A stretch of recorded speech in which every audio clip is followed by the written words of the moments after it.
날씨에 오늘 이 저녁에 나오신 우리 모든 성도님을 축복하고 주님의 이름으로 사랑합니다. 오늘 제목은 영과 진리로 드리는 예배입니다. 우리가 사실 예배하면 모르는 사람이 어디 있겠습니까? 특별히 여기 수요 예배 드리는 여러분 정도라면 예배에 대해서 너무나 잘 알고 있고 우리가 또 예배를 잘 드리고 있는 줄 믿습니다. 그럼에도 불구하고 또 이 말씀은 저에게도 다시 한번 도전 주는 말씀이고요. 우리가 함께 예배를 어떤 마음으로 드려야 될지 다시 한번 생각해보는 귀한 시간이 되기를 소망합니다. 하나님께서 인간을 만드실 때는 우리 흙으로 우리를 빚으셔서 몸을 만드시고 그 코에 생기를 불어 넣어주셨습니다. 그리고 생명이 되었다라고 말씀하셨습니다. 하나님께서 우리 인간을 다른 모든 피조물과 구별하셨는데 우리에게는 영이 주어졌다는 것이죠.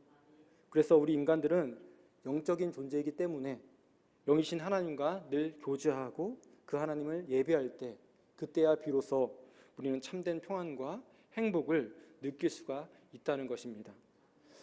그것이 에덴 동산에서의 삶이었죠. 에덴 동산에서 아담과 하와는 하나님께서 찾아오시고 그들과 교제하여 주시고 함께 말씀을 하셨습니다. 그래서 우리는 그곳을 지상 천국이라고 부르는 것이죠. 그런데 그 아름다운 관계가 어느 날 죄로 인해서 깨어졌습니다. 파괴되었죠. 그 결과 에덴에서 쫓겨나게 되는데 그때부터 우리 인간들은 정말 불행한 삶을 살게 되었죠. 숨을 쉬어야 살 수 있고 먹을 것을 먹어야 살 수 있는데 그것처럼 우리 인간은 영적인 존재이기 때문에 예배의 대상이 있어야 살 수 있는 것입니다. 그래서 그 이후로부터 지금까지 우리 인간들은 끊임없이 예배의 대상을 찾아 헤매고 있습니다. 그 대상이 하나님이 되었든지 아니면 이 세상에 그 어떤 것을 예배의 대상으로 삼든지 우리는 그 무엇인가를 찾아 헤매고 있습니다. 아니면 내 자신 스스로가 하나님이라고 주장하는 거짓 하나님이 이 세상에 또 있습니다. 오늘 말씀은 심각한 영적 고민을 가지고 있는 한 사마리아 여인, 이 여인의 이야기입니다. 사실 오늘 말씀은 4장 1절부터 우리가 읽으면서 내려가야 하는데 너무나 길기도 하고 또 우리가 너무나 잘 알고 있는 내용이기 때문에 뒷부분만 생략해서 제가 읽었습니다. 이 말씀의 배경을 보시면 예수님과 제자들이 남쪽 유다에서 저 북쪽 갈릴리 그쪽으로 가고 있는데 그 도중에 사마리 지역을 지나가게 되었어요. 거기서 있었던 일입니다. 수가라고 하는 동네에 왔을 때 예수님의 제자들은 점심시간이 되어서 먹을 것을 얻기 위해서 동네에 들어갔습니다.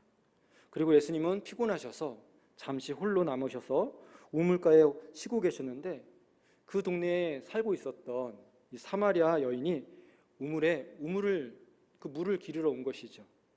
그렇게 예수님과 사마리아 여인의 대화 기록이 오늘 성경 말씀에 담겨 있습니다.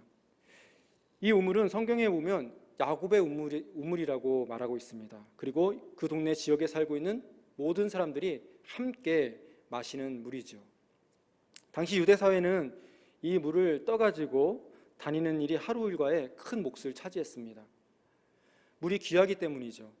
그리고 물을 기르러 올 때는 이 사막성 기후이기 때문에 보통은 해를 피해서 다니게 되어 있습니다. 그래서 해가 떨어지기 직전에 선선한 틈을 타거나 아니면 일찍 이른 아침에 오든지 물동이를 가지고 와서 그렇게 물을 길러갑니다. 그런데 이 여인은 이상하게도 6시에 왔다라고 성경에 나와 있어요. 우리가 6절 뒷부분을 보면 때가 제6시쯤 되었더라. 이 6시 오늘날에 언제입니까? 낮 12시를 말하는 것이죠. 해가 쨍쨍할 때, 더울 때, 사람들이 다니지 않을 때, 그때 아무도 뜨거워서 나오지 않을 때 물을 기르러 이 여인이 나온 것입니다. 이 여인이 사람들을 피하여서 기피하는 이유, 우리는 본문을 통해서 추측해 볼 수가 있습니다. 이 여인은 남편이 5이나 있었던 과거가 있는 여인입니다. 그리고 지금 살고 있는 남자도 정식 남편이 아닌 것으로 나와 있죠. 그러니 이 동네에서 이 여인은 모든 사람들 입에 오르내렸을 것입니다. 어쩌면 말 장난거리가 되는 그런 비난의 대상이 되었을 것입니다. 그렇게 사람이 싫어진 이 여인은 될 수 있는 대로 사람들을 피해서 그렇게 홀로 숨어서 사는 삶을 선택을 했습니다. 그러면 우리는 이 여인에 대해서 적어도 두 가지 해석을 해볼 수가 있습니다. 하나는 품행이 정숙하지 못한 여인이었다는 것이죠. 사실 지금 우리들은 성이나 이혼에 대해서 어느 정도 옛날보다 비교적 개방적인, 좀 관대해져 있는 세상에 살고 있습니다. 그러나 이 성 문제나 이혼 문제에 대해서 어느 정도 이 시대가 자유하다 할지라도 이 시대에도 남편이 5명이나 있었고, 지금 동거하고 있는 사람도 한 명이 또 있고, 그런 사람을 좋은 시선으로 볼 사람은 아마 많지 않을 것입니다.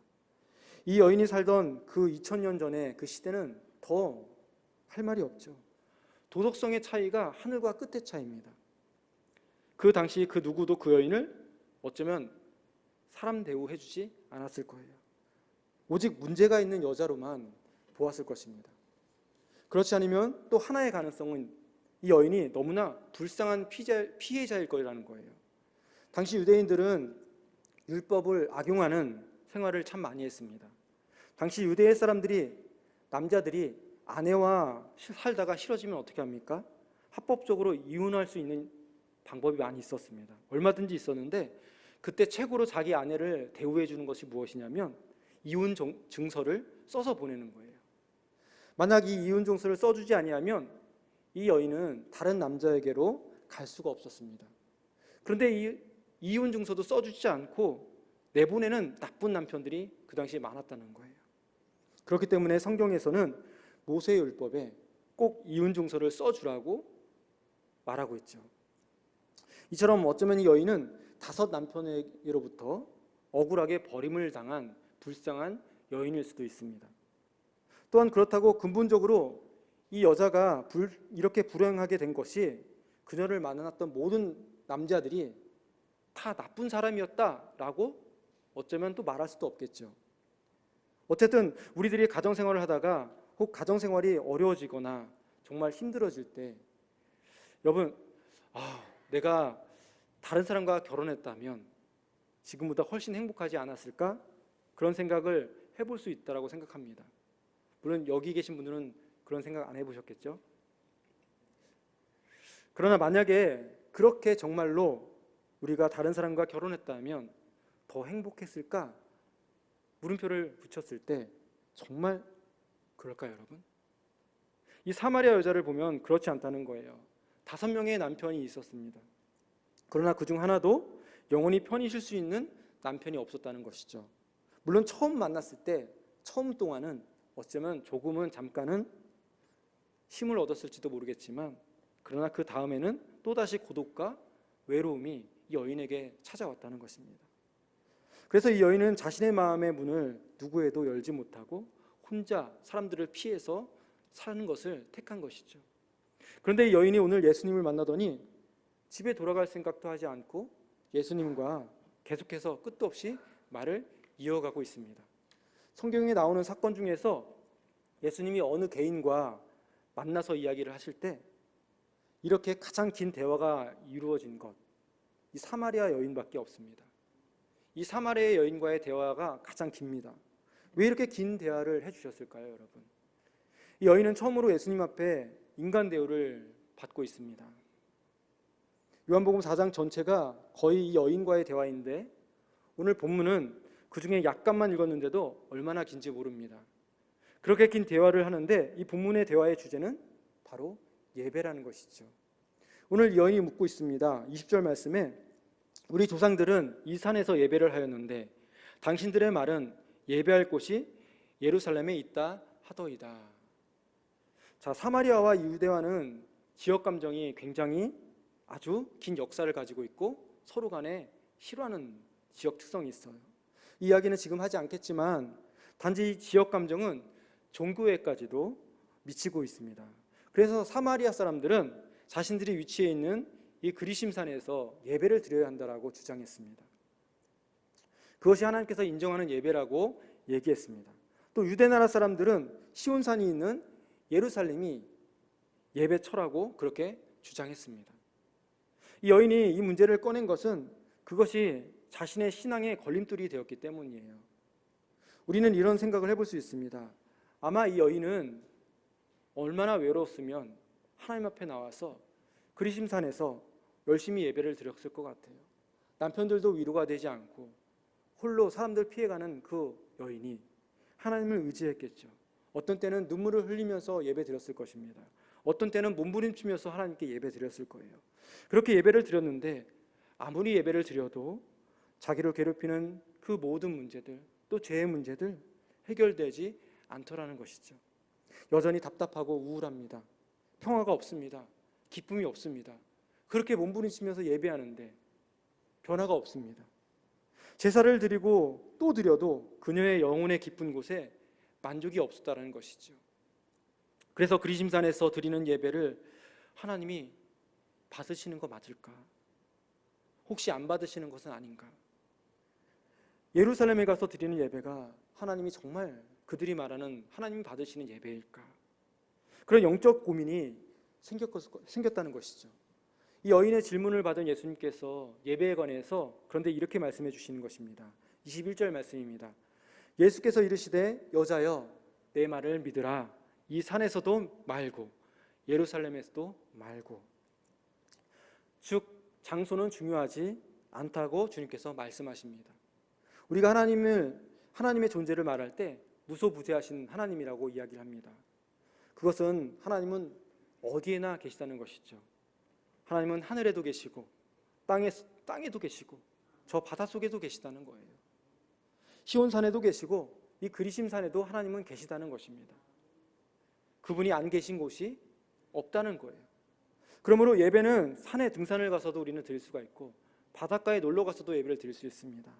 자기 방에서 드릴 수 있고 심지어 차 안에서도 예배를 드릴 수 있어요.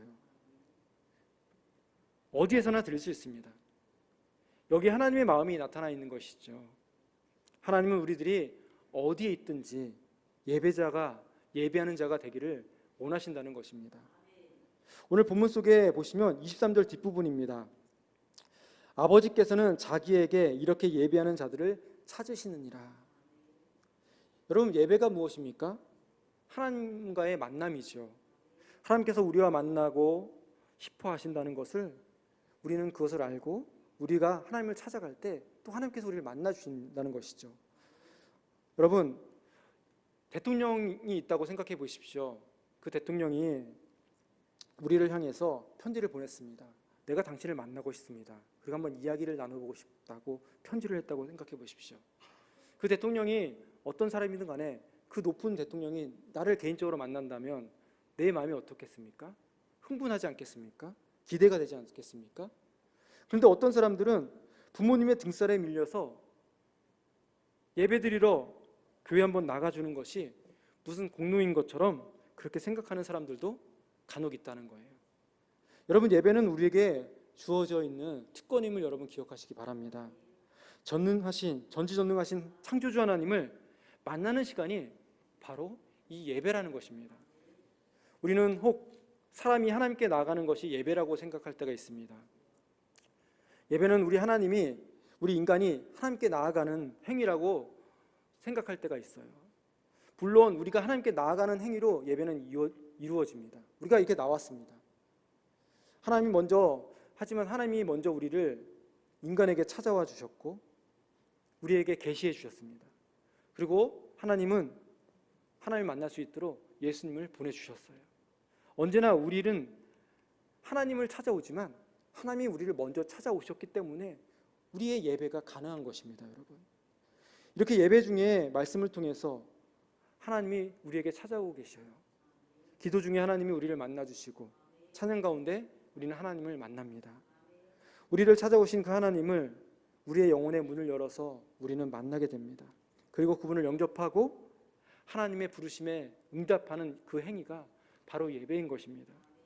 즉 우리가 이미 받은 그 은혜를 감사하는 행위, 그것이 예배입니다. 그리고 예배 드리는 방법도 오늘 우리에게 이렇게 가르쳐주고 계세요. 24절 말씀입니다. 하나님은 여기시니 예배하는 자가 영과 진리로 예배할지니라. 여기서 영은 원어 성경을 보면 성령을 말하는 것이 아니라 우리의 영을 말하고 있습니다. 영은 우리의 가슴과 관계가 있는 것입니다. 그리고 진리는 우리의 머리와 관계가 있죠. 우리가 흔히 얘기하는 뜨거운 가슴, 냉철한 머리, 이렇게 말하는 것처럼 영은 있는데 진리가 빠져 있는 것, 또 진리는 있는데 영이 빠져 있는 것, 안 된다는 것이죠. 영과 진리 함께 있어야 한다는 것입니다. 예수님께서 이 말씀을 주시는 것은 사마리아인의 종교와 유대인의 종교 간의 갈등을 염두에 두고 하신 말씀입니다. 사마리아인들의 예배는요, 영성은 있었지만 진리가 없었습니다. 왜냐하면 사마리아인들은 모세 오경만을 하나님의 말씀을 받아들입니다. 그 외의 성경은 성경으로 받아들이지 않았습니다. 예배는 아주 진지하게 열심히 영성을 가지고 열심히 드리는데 예배의 대상인 하나님을 제대로 알지 못했다는 것이에요. 열심은 있으나 진리가 빠졌습니다. 여러분, 지금도 사마리아 가시게 되면 이 그리심산에서 수백 명의 예배자들이 이 산에서 모세가 가르쳐준 대로 동물들을 잡아서 제사를 드리고 있다고 합니다. 얼마나 진지하고 신령한 예배를 열심히 드리는지 모릅니다. 그러나 진리가 빠졌다는 것이죠. 여러분도 인터넷 한번 검색해 보시기 바랍니다. 그리심산 6월절 제사나 6월절을 준비하는 사마리아인들 한번 검색해 보세요. 정말 우리는 그 열심을 따라갈 수가 없어요. 그 동물을 잡아서 하나님께 드리는 그 제사. 세상 사람들은 어떤 종교든지 무슨 상관이야, 자기가 진심으로 열심히 믿으면 되는 것 아니야, 그렇게 생각하시는 분들이 있습니다. 그러나 절대 그렇지 않습니다. 여러분, 정신병원에 가면 내가 하나님이다라고 믿는 사람이 있습니다. 그 사람은 정말 모릅니다. 그러나 분명한 것은 정말 믿는다고 거짓이 진리가 되는 것은 아니라는 거죠. 반대로 유대인의 예배는 진리가 있습니다. 그러나 영성이 없는, 신령이 없는 예배였습니다. 유대인들은 하나님의 계시가 있는 민족이죠. 그들은 하나님의 계시를 받았습니다. 그들은 구약 성경을 전체를 하나님의 말씀으로 받아들이는 진리가 있습니다. 그러나 가슴은 죽어버린 냉랭한 그러한 예배의식을 형식적으로 드리고 있었습니다. 성경을 읽어보면 그런 예배를 주님께서 많이 책망하신 말씀이 있어요. 너희들이 입술로는 하나님을 가까이 하나 마음은 떠났도다. 경건의 모양은 있지만 경건의 능력이 없는 자들이여, 이 백성이 입술로는 나를 공경하되 마음은 내게서 멀도다. 이 말씀들이 다 그런 예배를 책망하신 말씀입니다. 요한계시록을 읽어보면 에베소 교회에 대한 우리 예수님의 평가가 나오는데요, 아주 좋은 칭찬을 하시는 말씀이 있습니다. 요한계시록 2장 2절에 3절 말씀입니다. 내가 내 행위와 수고와 내 인내를 알고 또 악한 자들을 용납하지 아니한 것과 자칭 사도라 하되 아닌 자들을 시험하여 그의 거짓된 것을 내가 드러낸 것과 또 내가 참고 내 이름을 위하여 견디고 게으르지 아니한 것을 아노라. 이 말씀대로 보면 에베소 교회는 진리가 살아있는 교회입니다. 거짓 사도가 아주 아름다운 문구로 그들을 속이려 했지만 그 가르침을 용납하지 않았다는 거죠. 진리가 살아있는 교회, 맡은 자기 사명을 게으르지 않고 충성을 다해서 지킨 교회, 분명히 좋은 교회입니다. 그런데 한 가지 때문에 책망을 받고 있습니다. 다음 2장 4절 말씀입니다. 그러나 너를 책망할 것이 있나니 너의 처음 사랑을 버렸느니라. 즉 너희들이 의무적으로 열심히 예배드리는 것 내가 안다. 의무적으로 책임감 때문에 맡은 봉사 열심히 하는 것도 내가 안다. 그러나 너희들의 사랑이 식어서 주님을 향한 그 뜨거운 마음이 식어버린 냉랭한 교회이기 때문에 너희를 내가 책망한다는 것입니다. 하나님께서 받으시는 예배는 신령과 진정, 즉 영과 진리로 드리는 예배입니다. 우리는 이런 예배를 드려야 하는데 그래서 필요한 준비가 있습니다. 먼저 평소 생활 속에서 우리는 준비를 해야 될 것 같습니다. 우리가 교회에 나올 때 간혹 누군가와 말다툼을 하고 오셨다면, 또는 부부끼리 크고 작은 다툼을 하고 예배드리러 온 적이 있었다면 여러분 어떻습니까? 저도 몇 번은 그런 경험이 있었던 것 같아요. 그러면 그런 경우에 정말 온전한 예배가 굉장히 어렵죠. 정말 그렇습니다. 예배는 우리 삶의 연장이기 때문에 그렇습니다. 일주일 동안 주일에만 한 번 예배 드리는 분들 중에는 일주일 내내 내 마음대로만 살다가 주일에 갑자기 예배 드리려고 할 때, 전혀 예배와 상관없이 그저 살다가 예배 드리려고 할 때, 우리가 정말 신령한 영과 진리로 드리는 예배를 드리기 참 힘들다는 거죠. 자, 악기를 다루는 사람들은 매일 연습을 합니다. 이런 말이 있습니다. 하루를 쉬면 내가 알고, 며칠을 쉬면 남이 알고, 일주일을 쉬면 세상 모든 사람들이 안다. 매일 연습을 해야 되는 것이죠. 주중에 우리들의 삶이 예배를 향한 준비가 되어야 한다는 것입니다. 세상에서 우리가 하나님의 자녀답게 살기 위해서 정말 내가 뜻을 다해서 순종하기 위해서 부단히 노력했다고 생각해 보십시오. 내가 연약합니다. 아픕니다. 그럼에도 하나님을 붙잡고 말씀을 붙잡고 내가 살아내야지. 몸은 연약하지만 내가 교회를 위해서 기도하고 내가 자녀들을 위해서 기도하고 기도로 살아내야지, 말씀으로 살아내야지. 또는 내가 건강하더라도 이 건강한 육신으로 삶 가운데서 말씀을 붙잡고 내가 그리스도인으로서 열심히 살아야지. 말씀 붙잡고 내 삶에 녹여내야지. 부단히 노력한 사람들이라면 어떨까요? 새벽이든 수요 저녁이든 주일이든 교회에 그렇게 오시는 분들은 아마 주차장 그 앞뜰만 발 디딜 때 어쩌면 감격의 눈물이 쏟아질지 모릅니다. 내가 그렇게 열심히 살아갈 수 있도록 도와주신 하나님의 은혜에 그저 감사한 눈물이 흐를지 모릅니다. 그리고 어떤 말씀을 들어도 은혜가 되는 것이죠. 그런데 하나님의 뜻대로 살다가 지친 것이 아니라 속된 말로 오해 마시기 바랍니다.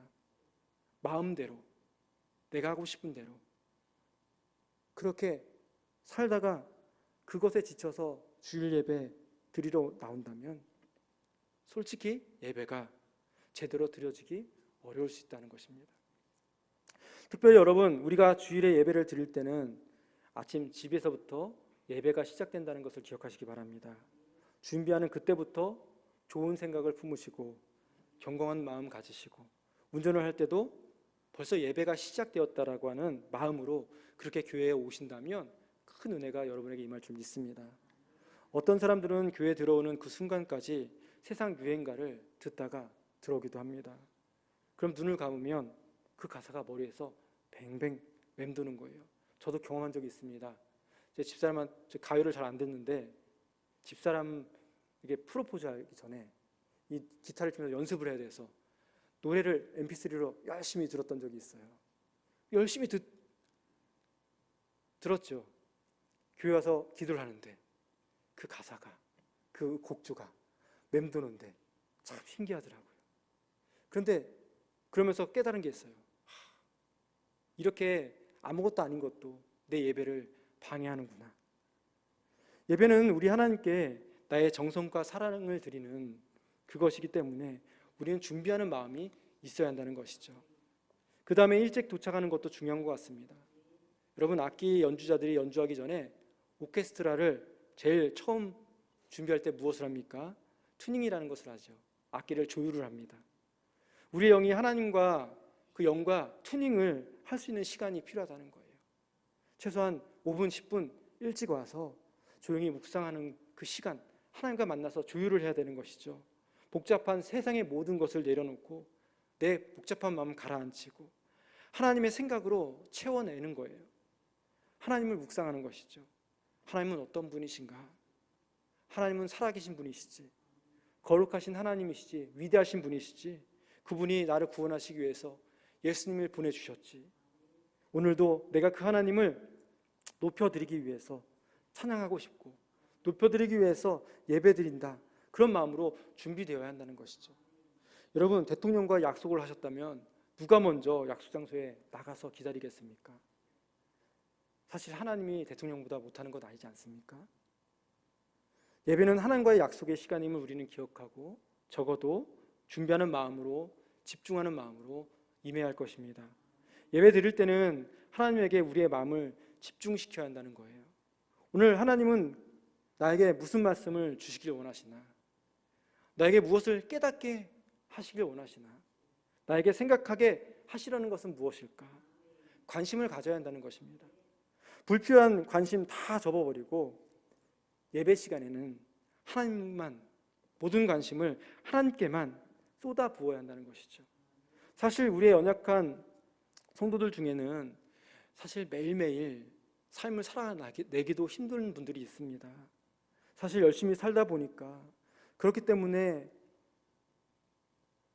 주중에 예배는 고사하고 말씀도 읽지 못하시고 기도도 제대로 못하시는 분들, 어쩌면 하나님을 한 번도 생각해 보지 못하고 오시는 분들도 있을 거예요.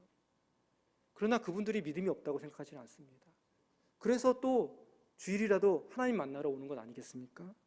그렇기 때문에 더 그 주일 예배 시간은 더 쏟아내야죠. 더 하나님께 모든 것을 관심을 쏟아 부어야 하는 것이죠. 더 집중해야 하는 것이죠. 그래서 그 시간만이라도 정말 하나님을 만나기 위해서 온 신경을 다해야 한다는 것입니다. 하나님을 만나러 왔다면 이 시간만큼은 하나님께 우리의 온 마음을 쏟아 부어야 하는 것입니다. 여러분, 어떤 친구가 만나자고 해서 만났는데 그 친구와는 얘기는 하지 않고 자꾸 다른 사람만 쳐다보거나 지나가는 사람만 구경하거나 다른 사람과 통화만 한다면 그것이 얼마나 큰 신뢰가 되겠습니까? 여러분, 예배를 드릴 때 가끔 전화기 벨소리가 울릴 때가 있습니다. 집중되었던 마음이 한 번에 분산되어 버리죠. 그래서 예배 시간에는 요즘에는 핸드폰 기능이 너무나 좋기 때문에 진동을 바꾸시거나 또 자신이 없으면 꺼두시는 것도 좋은 것입니다. 하나님께 우리가 집중하기 위해서 우리는 노력을 해야 한다는 것이에요. 여러분, 지금 이 시간에도 예배드리고 싶지만 예배드리는 것 자유롭지 않은 사람들이 참 많이 있습니다. 얼마나 많은지 모릅니다. 지금 분역 땅에서도 하나님을 사랑해도 예배할 장소가 없고 예배를 제대로 못 드립니다. 찬송하고 싶어도 가사만 소곤소곤 대면서 예배드리는 사람이 있습니다. 지금 병상에 누워있는 사람은 예배 시간에 나오고자 하지만 나오지 못한단 말이죠. 나에게 건강이 있고 자유가 있을 모든 것을 우리에게 가르쳐 주실 것입니다. 이야기하는 것이죠. 예수님도 마지막으로 말씀하십니다. 26절, 예수께서 이르시되 내게 말하는 내가 그라 하시니라. 여러분, 예수님의 그 예배의 마지막은 무엇입니까? 바로 예수님을 만나는 것입니다. 예배의 목적 가운데 하나는 예수님을 만나야 되는 거예요. 여러분, 예수님 만나러 교회에 나오시기 바랍니다. 그리고 돌아가실 때 예수님을 꼭 만나고 돌아가시기를 간절히 바랍니다. 그 외 모든 것들은 다 사실 부수적인 것들이죠. 이제 예수님을 만난 이 여인은 오늘 본문 이후에 계속 읽어 내려가다 보면 물동이를 버려둡니다. 그리고 동네로 뛰어들어갑니다. 거기서 증거하기 시작합니다. 보라이는 그리스도가 아니냐, 동네 사람들마다 찾아다니면서 예수님을 증거합니다. 이 여인은 자신이 얼마나 부끄러운 여인이었는지 다 잊어버렸습니다. 이제는 예수님을 만나더니 완전히 새 사람이 되었습니다.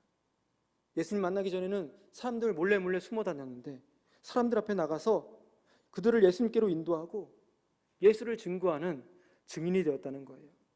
이제 누구도 이 여인의 그 가는 길을 막지 못합니다. 세상 어떤 것도 그녀가 받은 그 은혜, 그 기쁨 빼앗아 갈 수가 없습니다. 진정한 예배를 경험하게 되면 우리 심령에 변화가 일어나게 되어 있습니다. 예배드리기 전에 나의 모습과 예배드린 후의 모습이 우리는 분명히 반드시 달라져야 하는 것입니다. 변화가 없는 예배는 영과 진리의 예배가 아니라는 것이죠. 여러분, 예수님을 믿으면 변화되는 것이 있어야 합니다. 구원이란 무엇입니까? 구원이란 우리 영혼만 구원받는 것이 절대 아니라는 것입니다. 여러분, 우리의 영혼과 우리의 몸과 우리의 모든 것, 삶의 모든 것이 구원받아야 하는 것이에요. 나의 가치관도 구원받아야 하고 나의 인생관도 구원받아야 합니다. 인격도 달라져야 되는 것이고요. 사회생활도 구원받아야 하고 가치관도 변화되는 것이 바로 구원이에요. 그런 사람을 보고 우리는 새로운 피조물이라고 부르는 것입니다. 이 세상에 얼마나 교회가 많습니까? 얼마나 예배 많이 드리고 있습니까?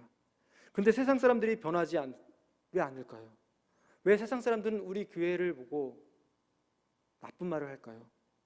사실 부끄러운 이야기지만 교회와 우리 성도들이 삶으로 예배드리는 것을 거부하고 있기 때문입니다. 내 가정에서, 내 일터에서, 세상에서 우리의 몸을 거룩한 산 제물로 우리가 드리고 있지 않기 때문이죠. 몸으로 드리는 산 제사는 우리가 드리지 아니하고 매번 입으로 드리는 예배만 드리고 있기 때문에 세상에 아무런 변화도 영향력도 미치지 못하고 있는 것이죠. 바울은 우리에게 엄중하게 권면하고 있습니다. 로마서 12장 1절 말씀입니다. 그러므로 형제들아 내가 하나님의 모든 자비하심으로 너희를 권하노니 너희 몸을 하나님이 기뻐하시는 거룩한 산 제물로 드리라. 이는 너희가 드릴 영적 예배니라. 우리 삶 전체를 하나님과의 관계 속에서 해석을 하고 또 하나님께 드리는 예배를 살아가는 것이 참 예배자의 삶이 된다라고 오늘 말씀하고 있는 것이죠. 모든 예배가 중요합니다. 그런 만큼 우리의 삶, 우리가 살아가는 월요일부터 토요일까지 우리의 삶 가운데 드리는 삶의 예배가 정말 중요한 것입니다. 우리 성도들은 삶 전체가 하나님께 드려지는 그런 예배자임을 여러분 명심하시기 바랍니다.